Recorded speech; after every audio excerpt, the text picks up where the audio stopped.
Whoa! It's me. It's Alex. Who are you pointing at? A cat. A cat. It's a cat. This is our biggest fan right here. Oh no, Alex is allergic. It can't happen. Oh no. And look how happy she is to be here. That's like everyone who we told would listen to MMT. Not Bianca Belair. No. That's the general fan. Hello, everyone. It's me. Hi. I'm Alex. I'm joined by Michael. Hello. Joined by Braden. Hello. Joined by Christian and Kat. Christian and the wonderful Carl Victoria, Anthony Towns. Oh wait, no. Interrupted our little intro there. It's a bit smaller than that cat. Bit smaller than Cat. Wow, guys. What did we all get up to this week? Oh, yeah, you're really playing coy there, aren't you? If look, okay, first off, if you have coming into this podcast, what do you mean? And you haven't watched Alex's video, which definitely isn't a vlog, up on the MMT YouTube channel, you got to check it out because it runs you through everything. Even though I have to ask in person, well, over a Zoom call, over Discord right now, Alex, how the bloody hell was Elimination Chamber in Perth? Oh yeah, that happened this weekend. Can you please just give us a one-word summary so we don't bore Chris? Oh, Perth. He's a simple Chris has folk. ramen to eat. He's a simple folk. I got my food here, my stocks. I'll just watch Can you along. Can you turn your head again? Turn your head. This way? No, the other way. Yep, and now eat your ramen. Bring it up to your mouth. Bring it up to your mouth. Like a true samurai. Look at him. Oh, look at Like that. a true... Is that Tom Cruise? You're too kind. He is too kind. Anyway, yes, as Braden said, it is post-elimination chamber Alex, which is a mixture of a come down and depression, because we've been waiting for so long for elimination chamber, and now we're here, and it's over, and I don't know what to do with my life. No, it just happened so fast. Oh my god. First of all, yeah. Second of all, Elimination Chamber was this weekend. This past weekend. This is going excellently. This is why I made a video log, and I didn't do the whole experience. Commonly known as what for short? I've Shortened video essay. Yeah, it was a video essay. It was a narration. Anywho, shut up, Michael. It was a great weekend. So if anyone wasn't aware and you're living under the rock and you haven't spoken to me, not the rock, on a rock, if it sucked, it'd be great to live under Dwayne, to be honest. Honestly, like that, it'd be a good shelter. Food, shelter, like he's got you covered. Anyway, so Elimination Chamber was this past weekend, and if you're living under a rock, not the rock. See, it's a little in deja vu. It's always good when you call back. Yeah, I was accepted to do some media shit for WWE. I got invited to the press conference, and I got invited to the press junket they did after the press conference on the Friday. Did mean I had to change my flights to get there earlier. Do I want to say how much that cost? I don't. Worth it. Worth it. Like, thank God it was worth it. Because if it wasn't worth it... Oh, can you imagine if you had gone and, like, if you were very back of the... Like, it would be... Okay, cool. It'd be great if, like, you were at the back of the media pit, so it meant that you didn't have to line up and wait all day to be able to watch the press conference. But then if it was just you were there and then you went to a media junket afterwards and there was just nothing for you to do. Yeah, like, so it was. I only got a view about interview half the people they brought in, which some people might be disappointed about. But when I'm such a small little podcast, not Channel 10, 9, or Binge or Care, was it because the bigger some of the other ones? Yeah, were man. just like busy? if you had a camera, you were first. Yeah, you got preference. If you had a big camera, you get to talk to Rhea for more than 10 seconds. Yeah, so if you see that video that I said where you had all kind of like the wall of like The screens. sponsors. Yeah. Yeah. That was like you got to stand on each side, and if you didn't have a camera, I didn't have a camera. It was just me and my mic. I didn't have a cameraman. They did not give me any information regarding if I got to bring anyone. I did ask, but yeah, I was going to bring Lockie with me if that was the case, and I was going to let him film. But yeah, so didn't have any of that to bring. So, and I don't even have like a tripod anymore. When was the last time we did filming? I don't have any of that shit anymore. That's Like, I don't, COVID. my camera would die after a minute. Because it's been relying solely off like a plug-in power thing for 4 years. So I don't have any of that stuff. So I was sitting there with my phone kind of at the back, and they just brought whoever, which was fine. I was so grateful to talk to. I was just ecstatic that I was in a room with Seth Rollins. Yeah, and pretty cool. close. Like I was like, at one point he walked right in front of me like that. I was like, that's sick. Anyway, How's the in-person height for all these people? Seth is tall. Ooh. Seth is a tall man. I'm taller than Bianca Belair. Yeah. Oh. I'm not sure if I'm taller than Rhea. Rhea was the most Rhea and Seth were the two most popular, and the only I'll reason give you a hint. Well, You're surely taller than Rhea. Rhea would be because okay, You're taller than Rhea. The only reason I really got to talk to Rhea was I dropped off from Adelaide. And they basically put me in a little circle, and we all got to ask one question. Nice. But I snuck in two. Yeah. Very nice. Fuck you. No, so Adelaide represent. I got to talk. Yeah, and she loves Billies. So that was fun. I liked that. That was fun. Honestly, I thought my best interview was Bianca Belair by a mile. I agree. I agree entirely.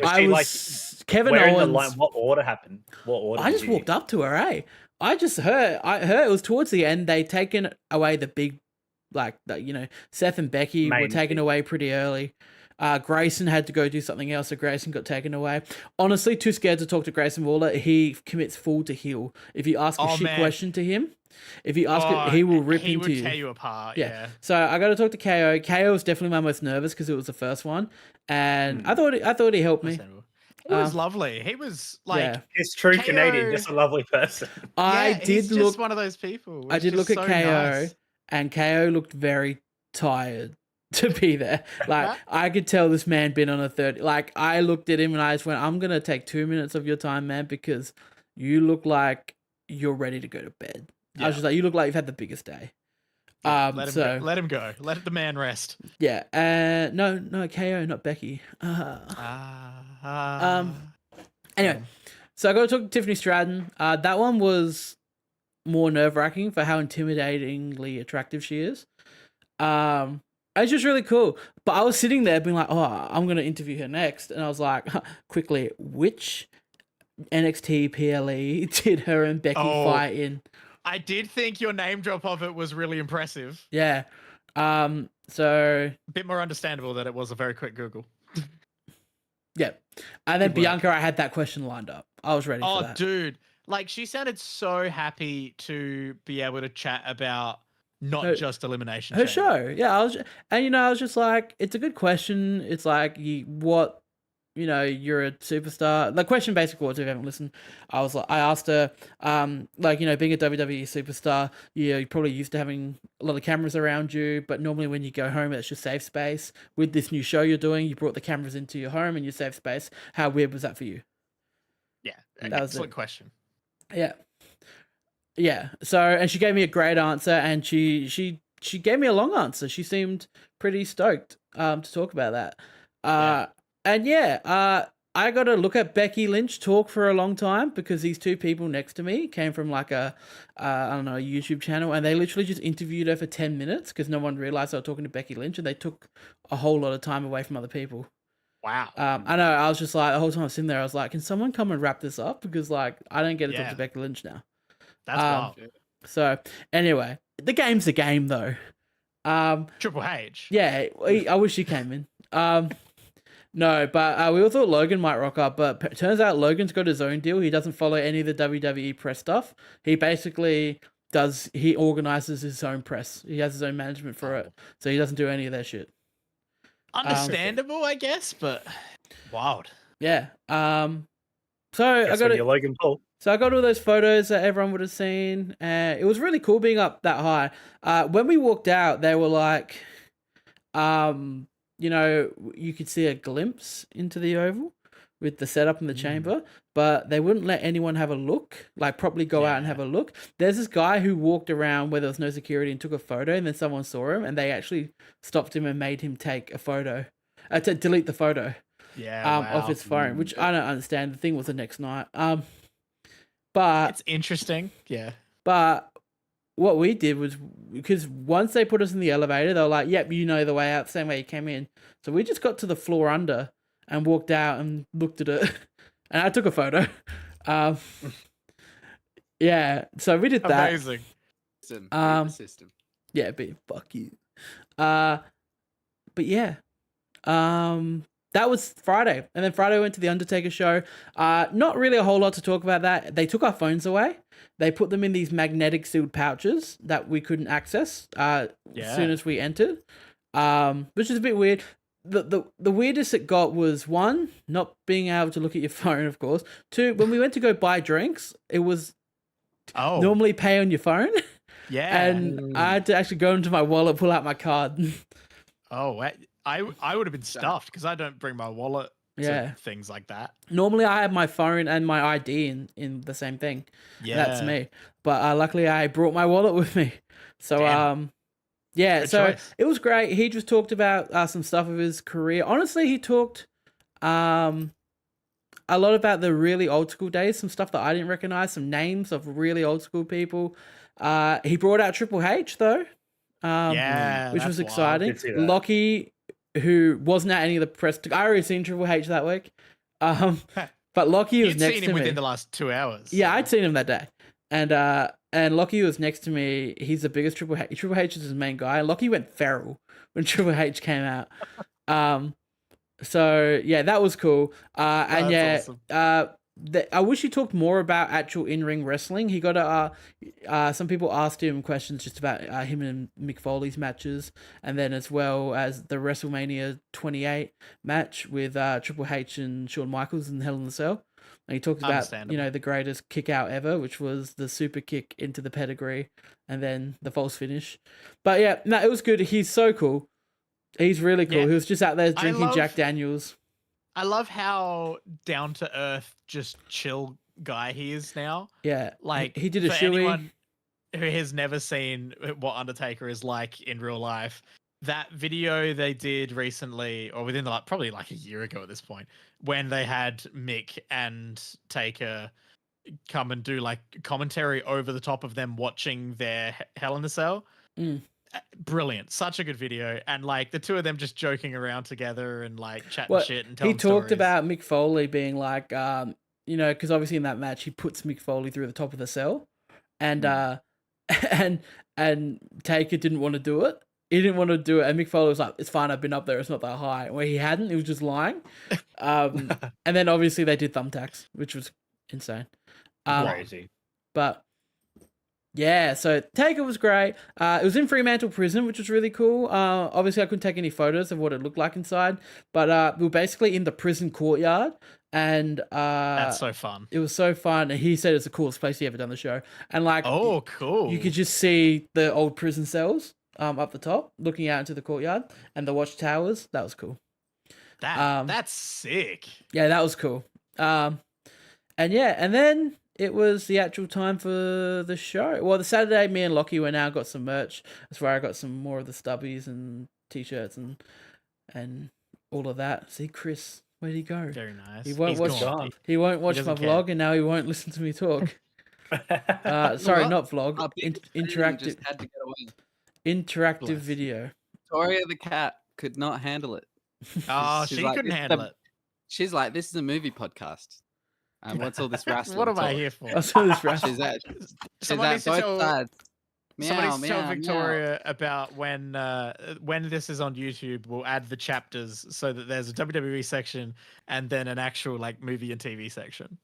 Nah. All right, then she can catch it on the YouTube. Yeah, she can skip the chapter and go to it there. Probably should have said that at the start of the episode. Hey, I'll let her know when she returns to us sometime. Anyway, so.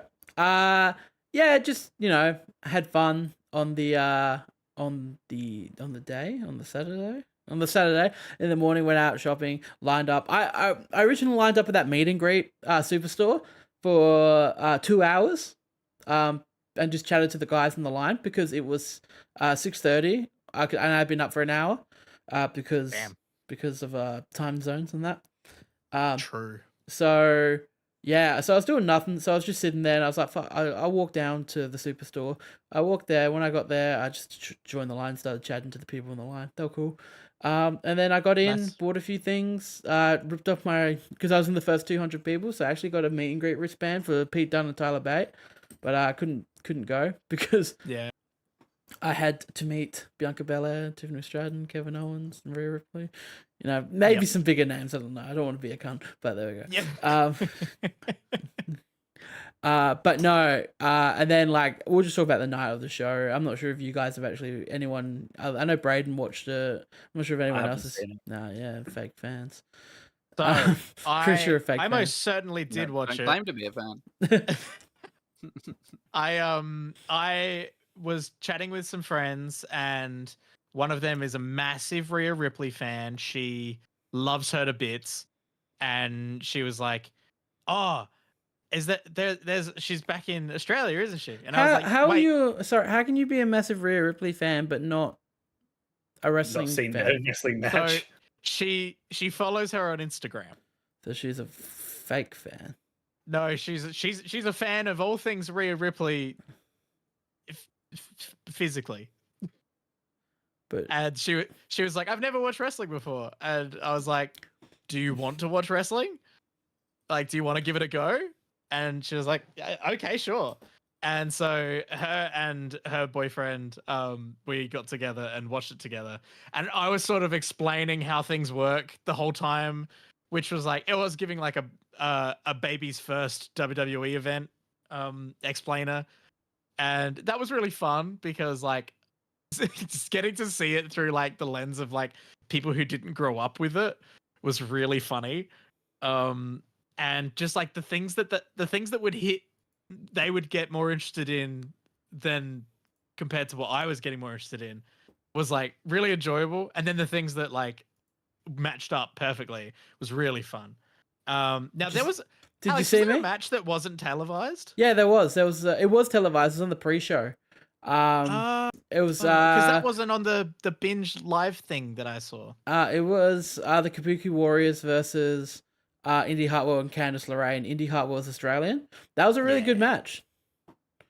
It was good? Yeah, it was good. It was a lot of fun. The crowd went crazy for Indy Hartwell. Yeah, she seems fun.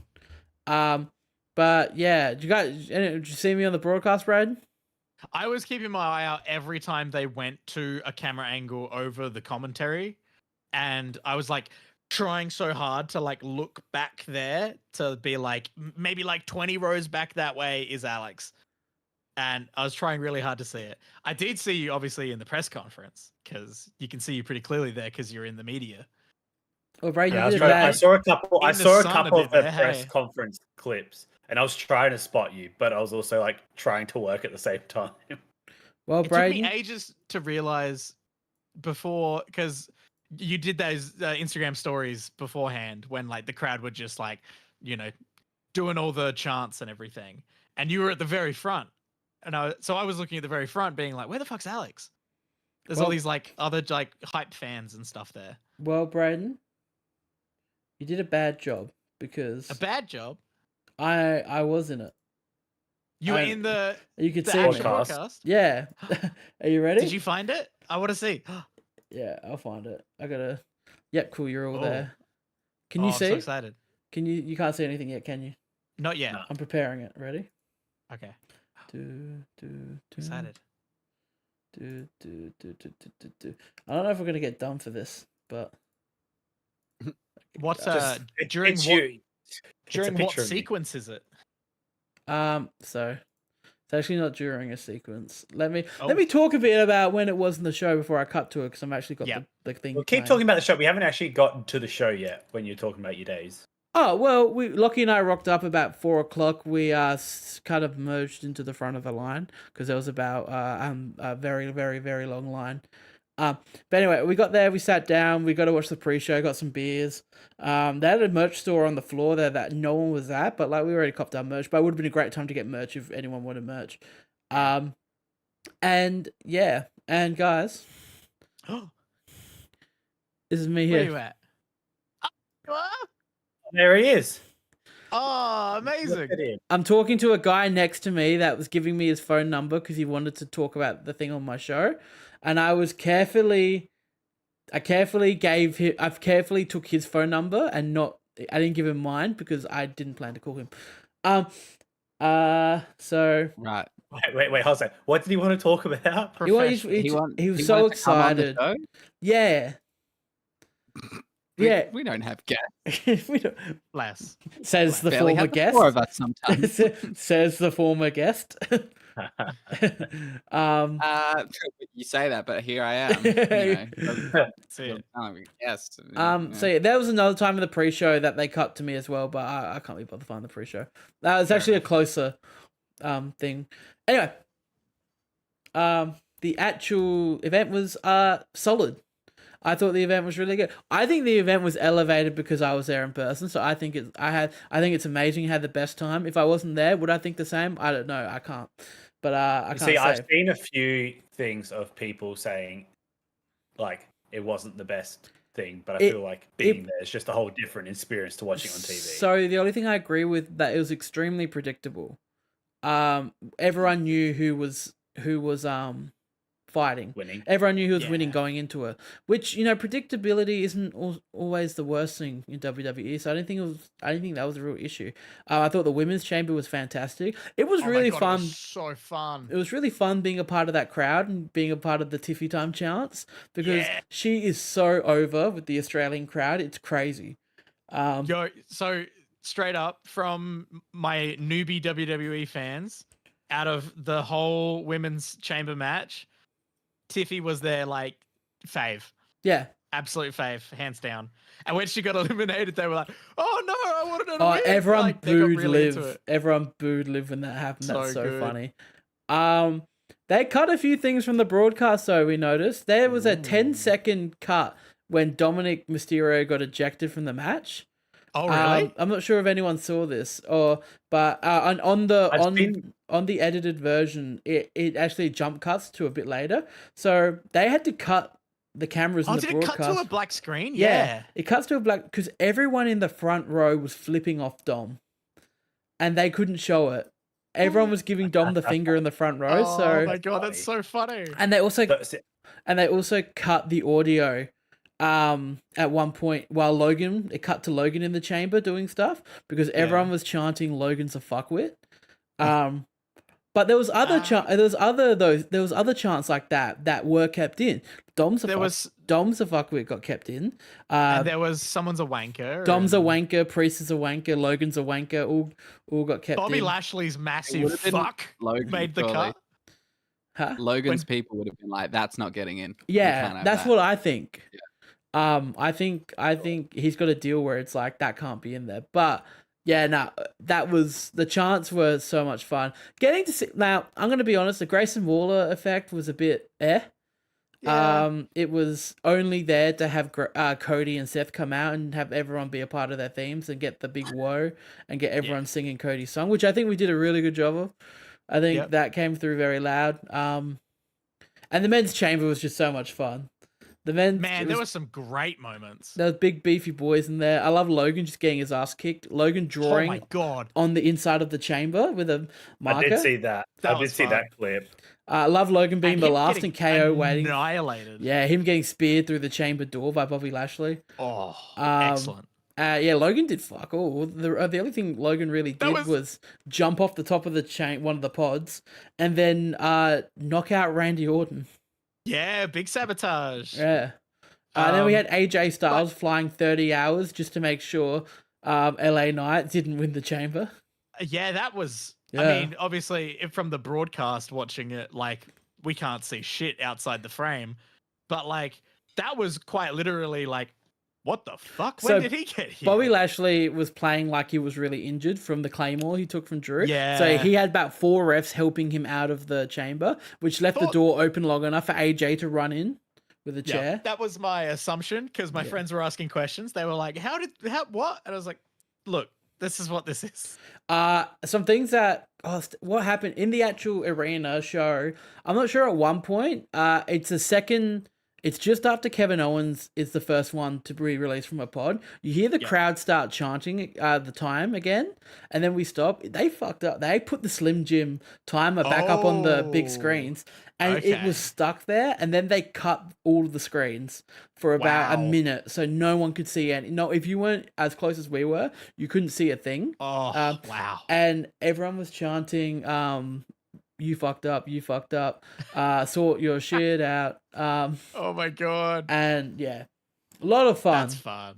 A lot of fun to be a part of it. I had no voice the next day. Dom being booed out the arena too when he was introducing Judgment Day was amazing. Overall, it was just an incredible experience, and I'm so happy. And if you get a chance, watch the vlog. But go watch the vlog. I got something from the event. Alex, I still can't believe this. It's just insane to me. Yeah. So I need the story of how this even happened. So I'm not sure if the audience knows what happens when you sit in the first 10 rows of a WWE event. Because you spend upwards of $2,000 to get those seats. They let you take home a commemorative. Was it a chair? Commemorative. The chair. Oh, they actually let you. Yeah, if you sit in the first. Okay. I was out here. Yeah. Oh, were you under the assumption he just snuck it out? I was thinking you just started carrying it as you were leaving. No, okay. So if you, I know because our friend has also got one from when he was in America. Lockie's got two, but he was in the first 10 rows for War Games 2 years ago. So he's got really cool ones of Roman and the Bloodline drawing up game plans. Nice. Back when Sammy was a part of it, really cool one. Oh, cool. And yeah, so if you sit in the first 10 rows, you get a chair to take home. And if you're in the rows like me, you got white plastic outdoor chairs. But I was row 11, so I was one row off a chair. And throughout the whole night in the show, there was 7 seats in front of us that no one sat in all night. Amazing. And so at the end of the night, once everyone was being herded out like cattle, and all the security weren't paying attention, because the whole thing with these chairs was you had to show in order, because they were zip tied together. In order to get them cut, security had scissors, like pliers or clamps, and you had to show them that you had a ticket for this section, and they cut it. And while they were busy, security were busy cutting the end seats, we went into the middle and went and ripped off the zip ties of the chairs and took the chairs. Amazing work. Oh, good work. Yeah. And there it is. Bloody hell. Here it is. There's the front of it. Big one. Anyway, so we cut that. Lockie actually was Lockie wasn't as run and gun as me. He went up to a family of 3 with a small child who only were going to take 2. And he said, if I help you break him off and get rid of them, can you give me one? And they said, yeah. And he did that. And they actually had these pieces of paper stuck to him that said, you can't exchange or gift these chairs. So when we were leaving, I just bolted. I took one and I just... out. Narrow vision towards the exit, to join the herd of people, just to get away from security. Lockie. We'll meet up later. So as I'm walking out and I'm walking up the main aisle, I hear, "Hey, we have to show a ticket for that." And I thought they were talking to me, and I just kept walking. Yeah. And what I didn't realize is they were talking to Lockie, and one of them grabbed Lockie on the shoulder. And Lockie said to the lady, "Oh, I just paid someone $100 for this chair," and she kind of stuttered and stopped and didn't know how to react, and Lockie just kept walking. Lockie just walked off. Close one. That's a good cover. Because if she, move. but it says on it you can't gift it, so she could have been like, "Sorry, they can't do that," and she would have taken it. Lockie said she took the 3 people behind her. She took all their chairs because they did the same thing as we did. They're following us. Oh my god! Wow. So you were the most professional in this hit. Yeah, there was a guy next to me that stole one too. Grabbed one and took it too. I watched him break the zip tie and realized how easy they were to break. He gave you the inspiration, eh? Yeah, as soon as I saw him do it, and I was talking to him throughout the night, and as soon as I saw him do it, I went, I'm doing it. And then Yeah. If anything, you're helping them because they're just gonna have to clean up afterwards anyway. I feel like they sell them or give them away as charity. Oh, they definitely would like sell them or something. I feel like they sell it and it's all for charity, but You'd hope so. you know what is better than charity? Do you know what I like better than charity? My chair. Charity. My charity. Charity. And that's well, all- I and- mean, and it was watch my it was a video. wonderful event to watch. And then I got It these stubby holders for the other thing. Yeah. And the program. Just a bit of tat. Yeah, I got the rear. Hell yeah. I got Let Me Talk to Your Perth stubby holder.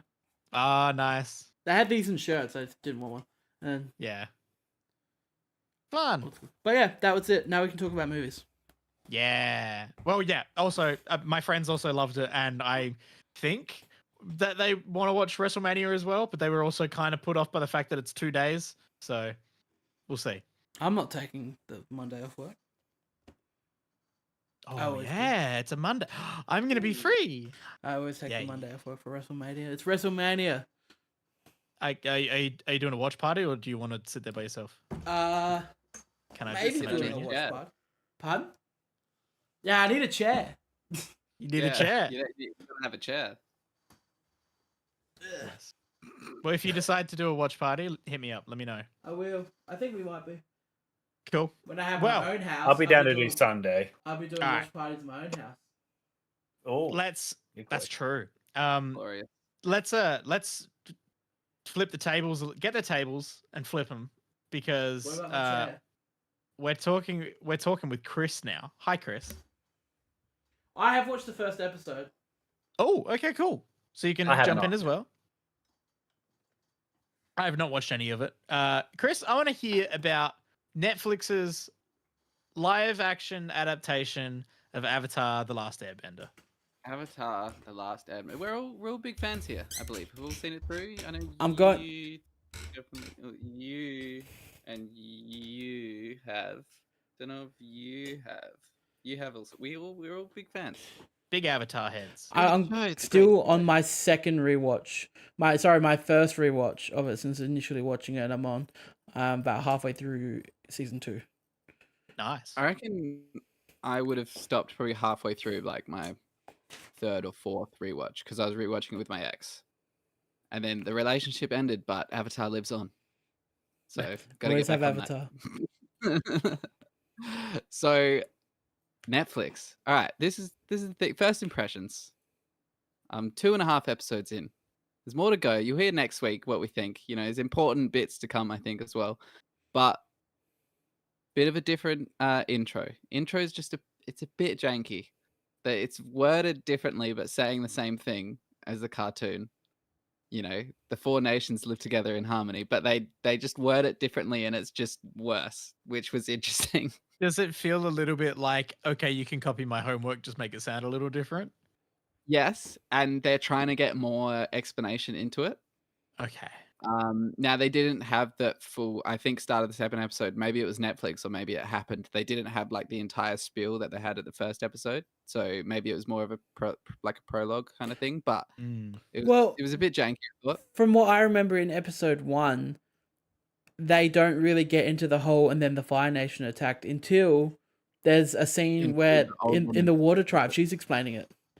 yeah. Exactly. And But I've heard one thing they- about this show, and it is exposition grandma. Yes, yeah. There's a grandma that word for word says the old intro, and it's not great, not terrible. Yeah. And then- but the actual intro is like very much just explaining what the Avatar is, and I think that's for people that have never seen the cartoon. see, It's for Explaining your how- parents. yeah, I definitely saw- getting the reincarnation part in. They really over kind of explain that a little bit, I think. I did see like a video of someone talking about what made the show so great for like, you know, something on Nickelodeon. It's like they don't treat the kids like they're dumb kids. It's like pretty smart cartoon, like. But whereas someone, adult but themes then they're like, this and one sort of doesn't things. do that and treats you like a dumb kid. Yeah, I'd agree with that for sure. And then perfect example of that. We don't start with Aang and the ice. We start with how Aang got into the ice and the southern air temple and the Fire Nation Sozin deciding to attack. And So we spoil Sozan's comment in the comment in the yeah, first episode. they explain quickly that they've got the power of the comment, which is why they're more powerful tonight. And I'm like, oh, this was a huge reveal in the show. In the show, he goes to the temple to talk to the guy. He and finally gets to the temple and they're all gone. Yeah, it's where he finds out about the comment. So I thought the actual scene and the way all the bending was shown throughout that part was actually really that was really good. Bending looks great. Bending looks fantastic. Earthbending looks amazing. There's that opening where the guy's carrying the message and he's running away from the Fire Nation, and they're like, let him well, he's got the wrong message. He's gonna warn the waterbenders where we're going after the airbenders. Yeah. He basically a guy finds out the Fire Nation's gonna attack, and then the Fire Lord Sozin is just like, we want them to know. They're all the Earth Kingdom and the Water Kingdom are gonna mobilize for war, and then we're gonna attack the Air Temple.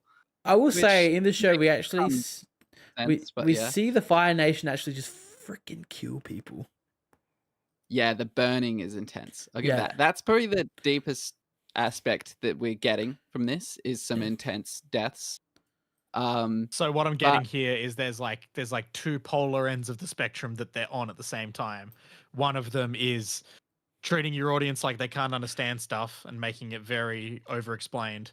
And the other half is, we are very mature and very violent. Well, in the first, one of my issues, which I think Chris brought up when we were briefly talking about it before, was, what am I saying here? It's how clean everyone looks. But in the opening, it gets better as it goes on so far. In the opening, I didn't think it was going to be like that. Because when they're chasing this earthbender, he looks scruffy, he looks filthy, gritty. He looks gritty, and then they drop that immediately. Yeah, it's mainly so that's when we get to the actual start of the cartoon, which is Katara and Sokka in the ice finding Aang, and their parkas are just such a cartoon costume. They're not you know what I mean? They're just so bright blue and the perfect white fuzzy part, and it's just these don't look like real outfits. It looks like cosplay, which is a problem that a lot of these live action adaptations have. I've been seeing a lot of a lot of things, and it's obviously comparing the 2010 movie to this, whereas a lot of critique people, the videos I've popped up is saying that in the 2010 movie they tried to make the bending look too realistic, whereas in this show they haven't. They sort of, it's what it is. It's not. They haven't tried to make it look realistic. I'd say the water bending looks the most realistic in terms of. I've only seen Katara do a little bit of water bending so far. Well, I'm excited to see episode 3 because it's really going to get into the earth bending, because we're going to see Aang's mate, who's now an old man. I've heard it's really not great. Boomy. Okay, so Boomy. We're going to see Boomy. So we'll see how that looks. But the earth bending we saw in episode 1 was cool. Yeah. It's he's actually earth bending in the show, not in the M. Night movie. Now, I think the biggest point to make is, everyone wants to compare it to the M. Night movie. It smashes that, obviously. And I feel like that's maybe it's a very low bar. Exactly. And I feel especially how they gave us this extra little intro, which just happened to have a large part of earthbending in it, which we needed to confirm that it was right and done right. I don't know if they spent too much time being we have to be better than the movie, and forgot that the cartoon is amazing and it needs to be worthy of the cartoon. Because so far for me, it's of course it beats the movie. This is actually in the same universe, whereas the movie's its own thing. Whereas so far it's we're not taking things deeper. This might as well be the cartoon. What am I seeing that's more than what is this giving me that's more than the cartoon? They're just Alex mentioned the brutality of the fire, which works. There's something there, but are we seeing more emotion in the characters? No. Well, and That's what- some of the like, things they're changing, they're kind of destroying some cool aspects of the cartoon. Like, I remember one thing in the Yeah. cartoon was that airbenders can no longer fly because they've got the sky bisons now. They've got like the treaty with the sky bisons, and immediately in the show, Aang's flying.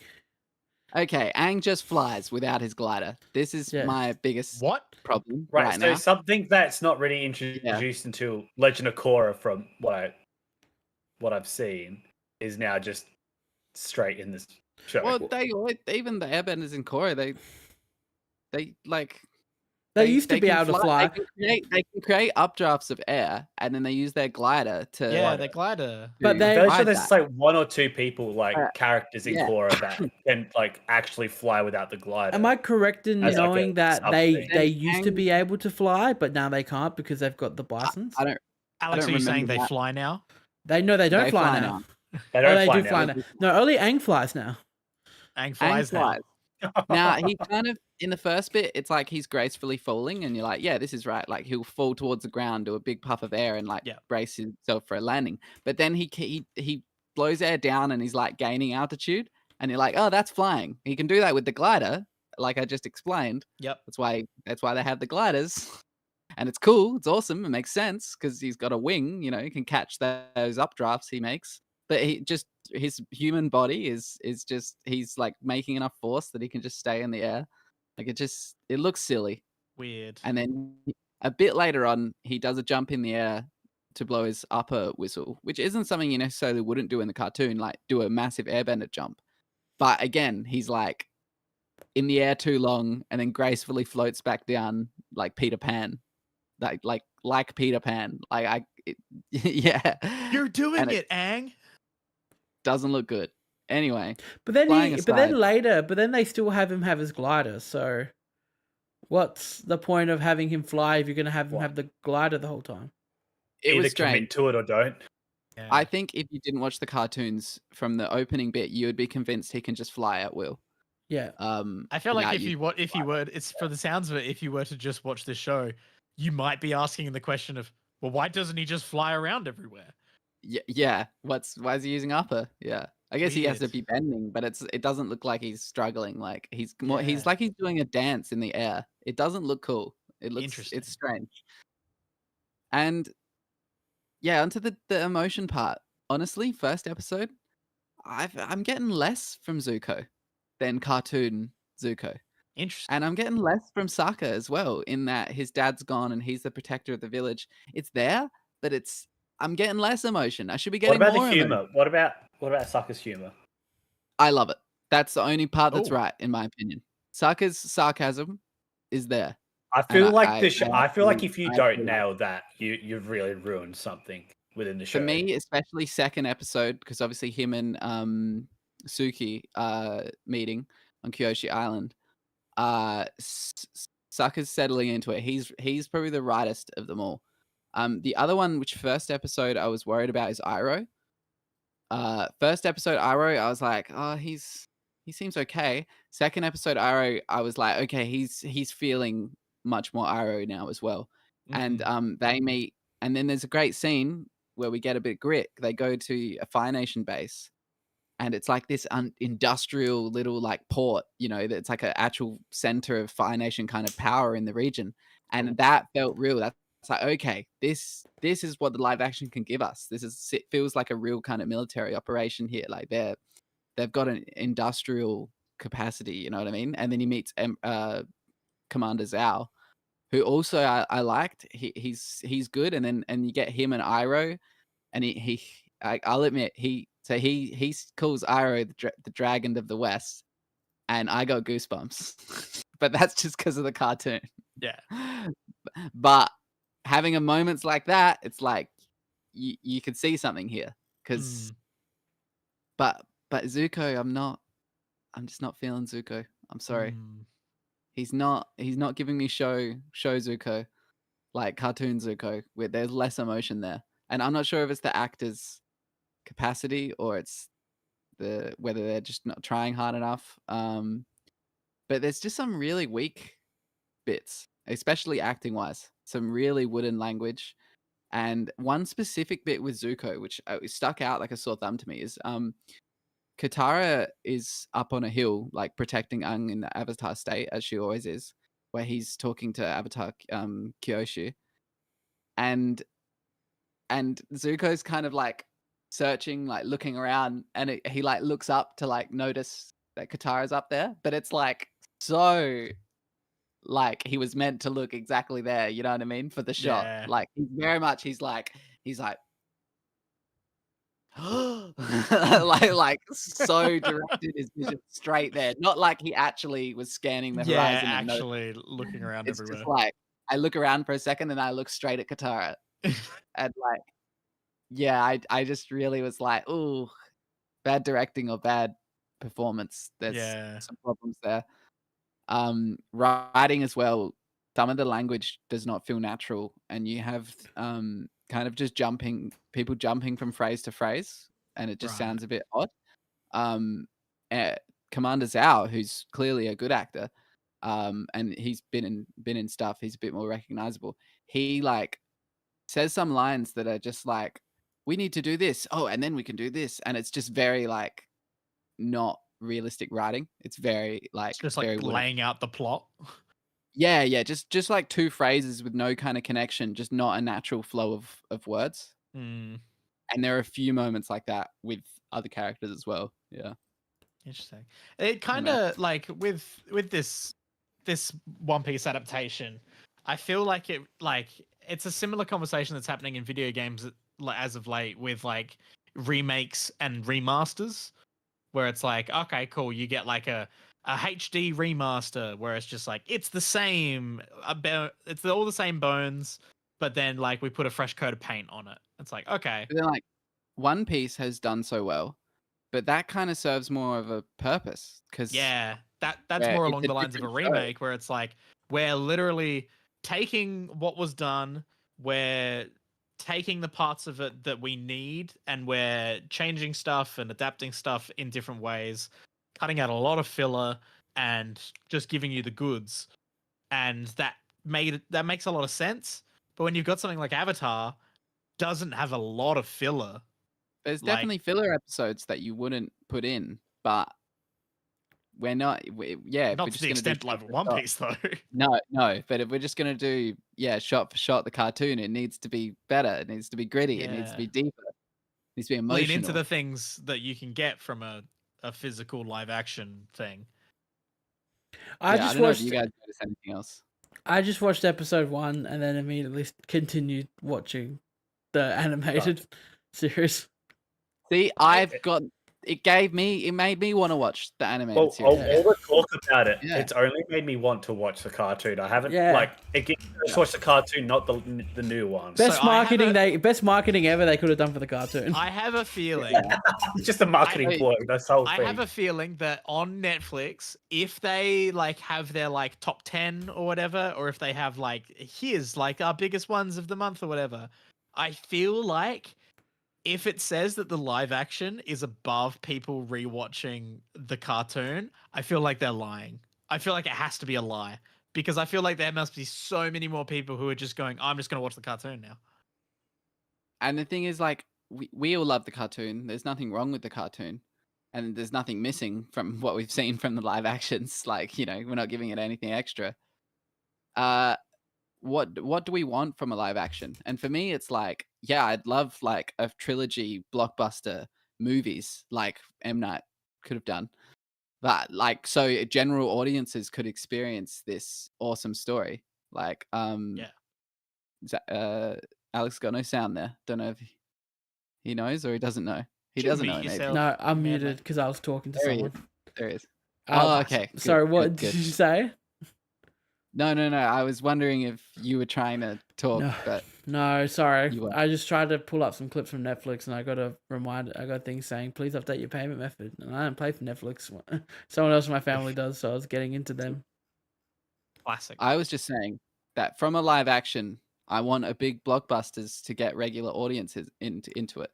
Like, I don't know if just this show on Netflix is going to get a lot of people into Avatar. Like, from what I've seen, the only people I've talked to are people that love the cartoon that are now shitting on this. So Yeah.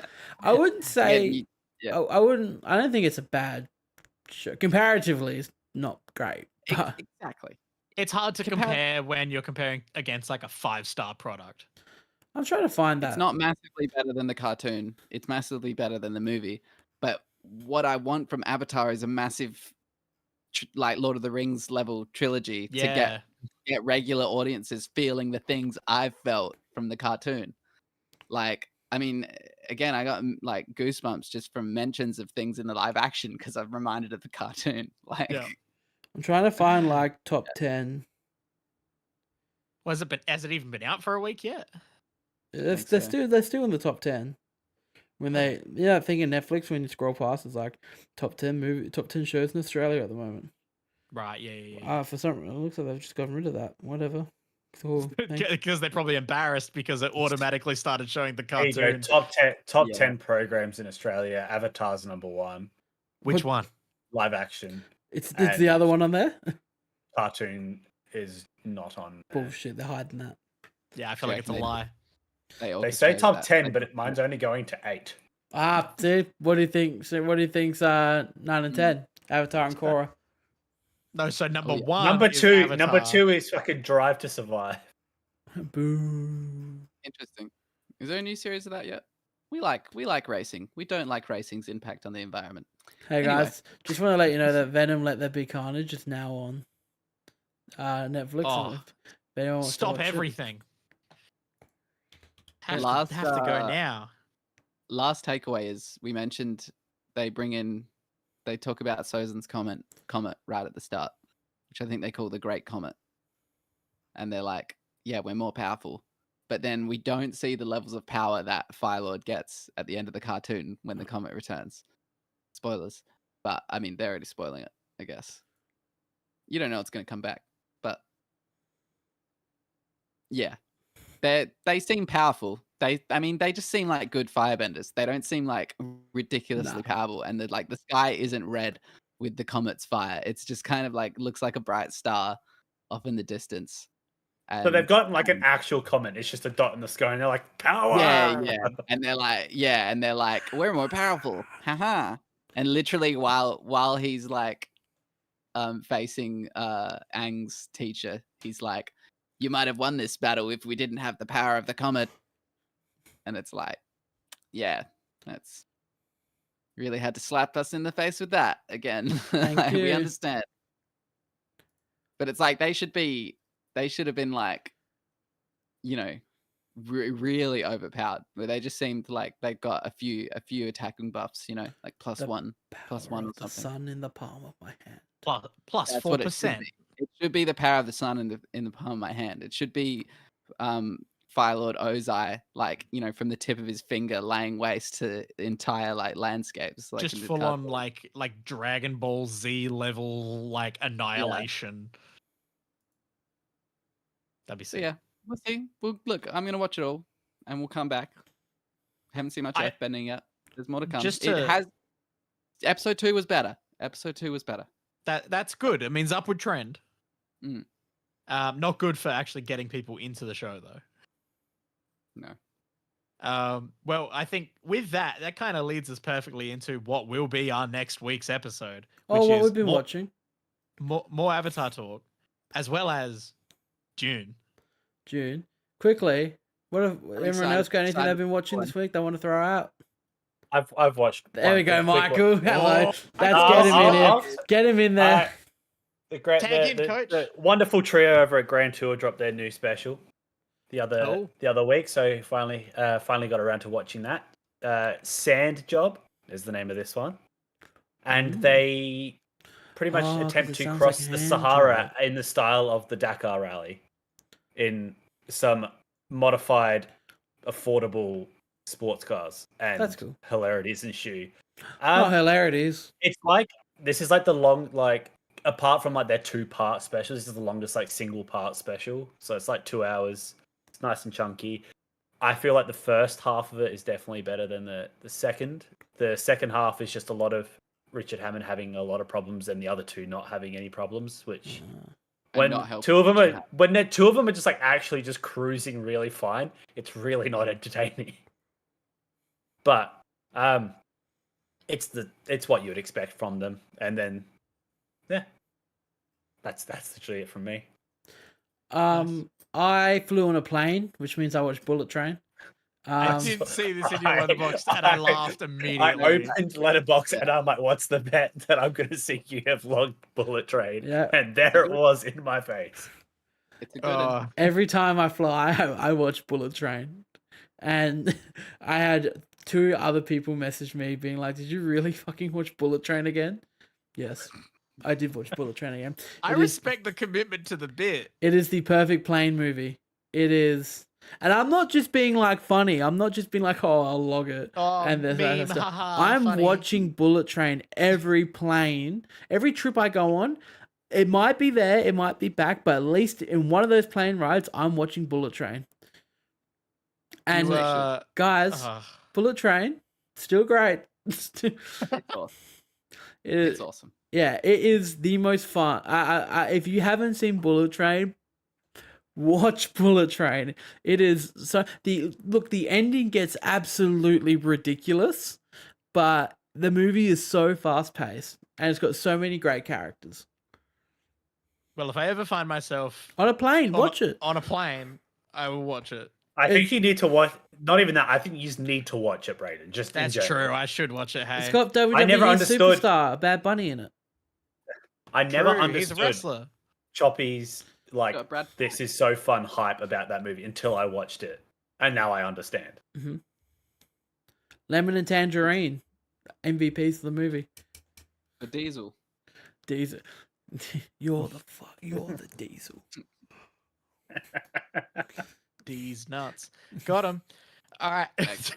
I think that wraps us up for episode 237 of MMT Millennial Movie Talk, which is about movies and TV shows And talk. and wrestling and talking. And again, if somehow you got this far and you haven't watched Alex's video day trip weekend roundup, go watch that. It's really good. Alex clearly put some effort into it, and I respect that. And if you can, follow us on your podcast service of choice. Leave a review if you can. Subscribe over here on the YouTube. Leave a like and a comment and all that jazz. I got a message from my friend who I was saying loves Rhea Ripley, saying that she was in the live chat while we were talking about WWE, to which I responded, "Oh yeah, shit, we never checked that. Sorry." I can check it now. What do they say? So yeah, I don't know. People are gonna be in the Don't live know what chat. they said. Shut up. Yeah. I never have the live chat. I can't see anything. It says nothing was in the live chat. Okay. Well, The only person that I've ever caught being in the live chat Randall. is your dad, Brayden. my dad. It's always my dad. And I caught him commenting on Choppy's live stream on Friday when I tuned in for like 10 minutes. On the Instagram. Yeah. Gotta be honest. Classic. I don't see anything in the live chat here, Braden. I think your friends Okay. are. Well, You're clearly being lied to. she joined in and was listening for the WWE section. So I feel like she's hooked. I feel like she's in on WWE. So that's it. Should tell her to watch my video. Yes. No. She did watch your video. My She liked it. vlog. Vlog. My vlog. Vlog. When My you can vlog this one into the bank, because that's the end of an episode. Thank you so much for joining us. And as always, I'm Alex. I am Braden. I'm Christian. Not Michael. Oh, he is Christian. Watch out, everyone. Goodbye.